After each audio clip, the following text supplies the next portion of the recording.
It was an ordinary Tuesday morning at LuxTech, a high-end electronics store situated in the heart of downtown Los Angeles. The storefront, made of polished glass, gleamed under the rising sun, showcasing the latest in luxury technology.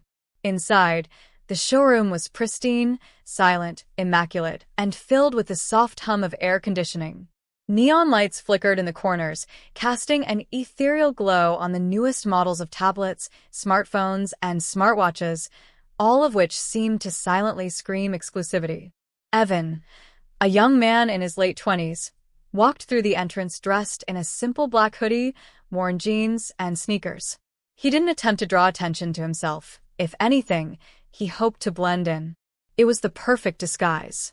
No one would suspect that he was, in fact, the new owner of the very store he was stepping into.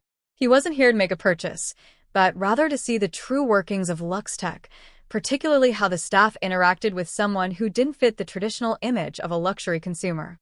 As he moved through the showroom, Evan noticed the sharp contrast between himself and the other customers, well-dressed men and women whose outfits suggested they had the means to spend. The employees, too, were impeccably attired in dark suits, their eyes momentarily glancing at him with barely concealed judgment.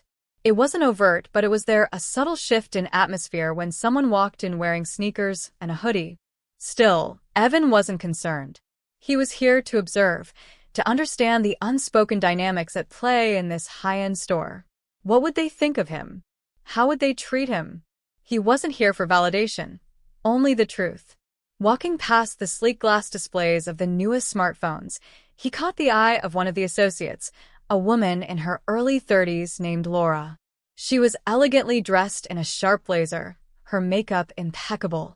Her posture screamed authority, and her gaze quickly assessed him, lingering just long enough to make Evan feel like an outsider. But she was trained for this. Customer service wasn't just a job to her. It was an art. She smiled and walked toward him. "Excuse me, sir," Laura said, her voice cool and poised, but with a hint of caution. "Can I help you with anything today?" Evan turned toward her, offering a small, casual smile. "Just browsing," he said, his tone relaxed. "I'm not in a rush." Her eyes briefly flickered over his attire, his hoodie, his sneakers. It was subtle, but it was clear that Laura was assessing his social status based on his appearance. She straightened slightly, her smile turning into a practiced one, though it still lacked warmth. "We have some great premium models over here," she said, her voice unwavering. "Perhaps you'd like to take a look at our latest smartwatches or the newest tablet?" Evan raised an eyebrow and glanced at the high-tech displays she pointed to, but he didn't seem particularly interested. "I'm sure those are great," he replied, his tone casual. "But I was thinking of something a bit more cutting-edge." Laura's eyes narrowed, though she quickly masked her judgment with a polite smile. "Of course," she said, gesturing toward the far corner of the showroom. "Let me show you something more suited to your needs." But Evan wasn't interested in playing along. He wasn't here to be sold to. He wasn't even here to buy anything. "I think I'll pass for now," he said, his voice even. "I'm just looking around." He turned away from her and started to move through the showroom again.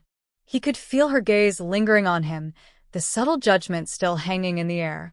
As he reached the far side of the room, he caught a glimpse of his reflection in the glass case of a luxury tablet. He smiled to himself, but it was a quiet, knowing smile. He'd seen this kind of treatment before. Evan was aware of the unspoken rules of luxury retail, rules that seemed to judge not only what you could afford but how you looked and carried yourself. He had experienced this kind of judgment countless times in his life, but today, he wasn't going to be swayed. He was here for one reason: to understand how these employees would treat someone who didn't fit the traditional mold of a customer, someone who didn't appear to belong.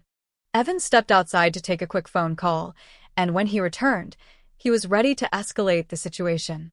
Laura was still nearby, speaking with a few colleagues, and Evan could see the tension in her posture as she tried to act nonchalant. She had no idea who he was yet, but he was about to change that. With his phone still in hand, Evan walked to the back of the store, where Daniel, the store manager, was speaking with a couple about a new tablet. Evan didn't waste any time. He cleared his throat, drawing Daniel's attention. Daniel, Evan called, his voice calm but firm. The manager looked up, a faint look of recognition appearing on his face. Mr. Carter. Welcome, he said quickly, clearly trying to make up for any previous oversight. At the mention of Mr. Carter, Laura, who had been in earshot, froze. Her face paled. She had just spoken to him only moments ago, assuming he was an ordinary customer. But now, the name she had heard from the manager's mouth made her realize the depth of her misjudgment. Daniel, Evan said again, turning to the manager, I'd like to speak with you in private for a moment.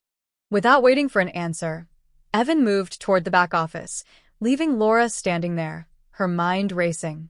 She had no idea what was happening. A few moments later, Daniel followed Evan into the office, and the door quietly shut behind them. Once they were seated, Evan wasted no time. I've been here for a few hours today, he said, his voice measured but carrying authority, and I've observed how the store operates. And what I've seen is not what I expected.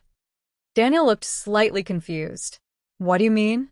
Evan leaned back in his chair, his eyes unwavering. I've been judged today, not by what I could offer this store, but by how I look. And that's a problem. Back in the showroom, Laura stood motionless, her face flushed with embarrassment and regret. She had no idea what was coming, but she knew she had made a serious mistake.